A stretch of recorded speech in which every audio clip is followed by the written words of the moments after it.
It's kind of a Jersey Shore kind of moment, isn't it? Yeah, I think after 107 minutes, the longest press conference I can remember. I mean, I think that people jumped in the shower, they changed clothes, they changed jobs in between Governor Christie's explanation of what happened with Bridgegate. You're right about changing jobs. Yeah. Some people got fired. People. Yeah, and I mean, after a day of a lot of talk about it, Christie really indicated to many what leadership looked like after facing a crisis. Those on his staff coming under fire and literally then being fired by him after the George Washington Bridge, one of the busiest in the United States, had lanes shut down, resulting in the death of a 91-year-old woman and delays. Christie got up there and was accountable. Take a listen. I come out here today to apologize to the people of New Jersey. I am embarrassed and humiliated by the conduct of some of the people on my team. I've taken the following action as a result. This morning, I've terminated the employment of Bridget Kelly, effective immediately. I've terminated her employment because she lied to me. Ultimately, I am responsible for what happens under my watch. So he faced accusations, right? Yeah. That this was scandalous, that his staff actually was involved, that he had a part in it, and he actually came out and discussed that his staff had betrayed him. Well, he called about a month or two ago, he called his entire staff in and said, okay, let's talk about this bridge thing because I'm starting to hear things. And anybody here involved?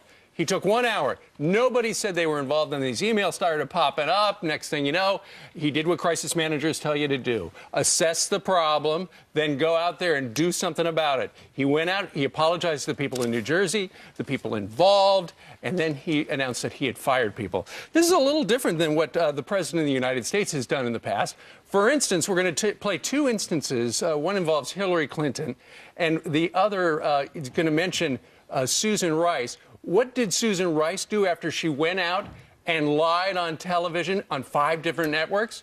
She got promoted. Remember this stuff? Put simply, Susan exemplifies the finest tradition of American diplomacy and leadership. The fact is, we had 4 dead Americans. Was it because of a protest, or was it because of guys out for a walk one night who decided they'd go kill some Americans? What difference at this point does it make? So you have people in denial, people not adding it up to it, people not taking responsibility, and if they do, it's almost phony responsibility, like, ultimately, I'm responsible, but I had no idea what was happening. Governor Christie is in the clear and more impressive today, in my humble estimation, if everything he said is true. If an email pops up showing that he gave the order or knew about it, it's over. There's no, oh, I guess he'll only be governor. It is totally over. But the brilliant way he took all those questions and was entertaining and insightful and off the cuff for that period of time shows his unbelievable talent, kept his temper in check, was contrite, but yet not pathetic. No one said, oh, I feel so bad for this guy. No, he still had his pride. He said he was hurt, embarrassed. He apologized, or used the word apology or apologize, 24 separate times. Extremely impressive. And then going over to Fort Lee, New Jersey at 4 o'clock, not easy, especially with the traffic. Right. He choppered. Oh, okay. He didn't have a car? I didn't know he choppered. He choppered because apparently there's a lot of traffic in that area. Right. I had no idea. I heard the lanes go back up and he put the cones down.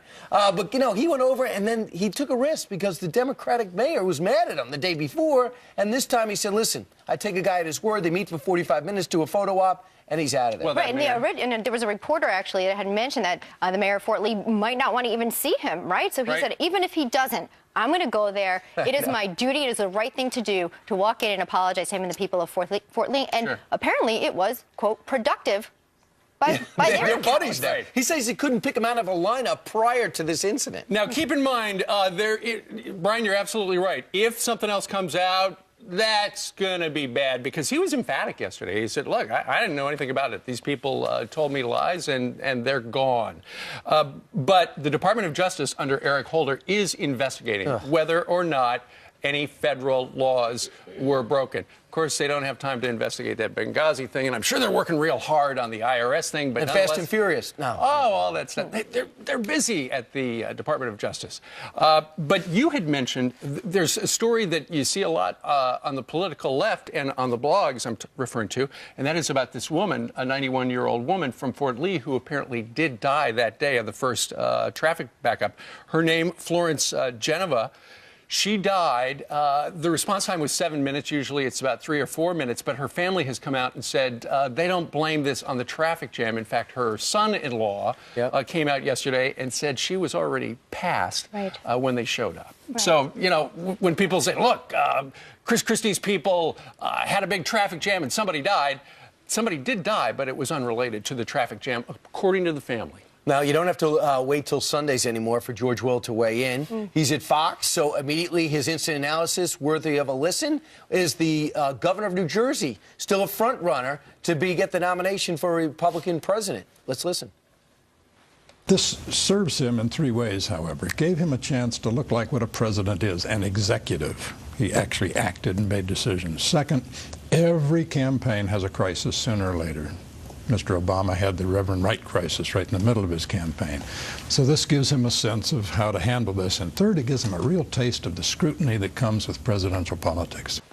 See, now, what President Obama would have done, according to the past history with this administration, is rather than fire somebody, he would have just have allowed them to retire. Or promote, or promote them. You know, although I thought one of President Obama's finest moments was the whole race thing. When he came up, he gave that race speech. It seemed off the cuff and through the heart. Said, "Wow, that was one of the things where I thought this guy, this senator from Illinois, might be really special." Sure. I thought that was one of his great moments because he had a crisis, but it didn't go well from there. What also stands out for me, as far as I could tell, I might be wrong, but when I went to bed last night, and I can't get into detail about what I was wearing, but I will say this. Did anybody ask? Was anybody asking? I know what you're thinking. The only thing I saw was Senator Ayotte had tweeted out support. I didn't see a lot of Republicans giving support, and considering he's running the RGA, I was a little shocked by that. A lot of people, besides John Boehner weighing in, say he's still a legitimate contender. I didn't see a lot of Republicans running to his side, which lets me believe that they're still ticked off about the Obama hug during the Romney election. Post-hurricane, you're saying. Yeah, there was an embrace there. I mean, I think for the most part, most hardcore conservatives maybe have gotten over that. But there's competition, right? There are people that want to be president. There are people that wanted to be president. I'm sure there's emotion there. I think, though, everyone went to bed, to your point, feeling a little bit more satisfied that there was a touch of accountability and that at least we got to see it played before us as Americans, to see what that means, to hear someone say, I am sorry, not I'm sorry this happened because of something else, and no, I can control what everyone does underneath me, but I actually still have to take responsibility. That, to me, I went to bed feeling pretty satisfied after hearing something like that. Did you watch network television? Because we could do a little comparison of how the network covered this as compared to other crises. Sure. Let's take a look. Now, this is the Bridgegate thing, right? Since Wednesday night, NBC had 6 reports. They had 14 minutes on it. CBS had 12 minutes. And as you can see, ABC had 7 minutes. Okay, that's since Wednesday night. Remember the IRS targeting conservatives? Over the last 6 months, this is Orwellian at its best and worst. The IRS scandal. NBC has devoted 5 seconds to it. A whole 5 seconds? All 5 seconds, where they updated the IRS story. CBS, 1 minute and 41 seconds. And ABC, 22 seconds. Pretty extraordinary when From a New Jersey governor with a bridge story that you could say is not a national story, although he's a national personality, to an IRS scandal that affects almost everyone in the country. You know what? It does look to some on the right as if the mainstream media, once again, trying to take out Chris Christie so he can't run for president. Can I just say this? Special thanks to the world for giving us a lot to talk about this week. Really? Oh, my goodness. To get us, I'd like to thank the country and the planet. We've had you got Gates, Christie, and... we talked about Gates. The other channels aren't talking about Gates. Yeah. We're going to talk about accountability and thankfulness. What more can you ask for? Maybe a toss. Maybe a toss to Heather Nauer. Yeah. How do you cover anything in 5 seconds or 22 seconds? How do you do that? I mean, really, let's go over to Heather Nauer. I mean, that's 5 seconds right there. But it was a quality 5 seconds. Wow. Can you even say covered at that point? No, I don't think so. They might have just said IRS, so that would count. A lot to talk about this morning, obviously. Good morning to you all. Hope you're off to a great day.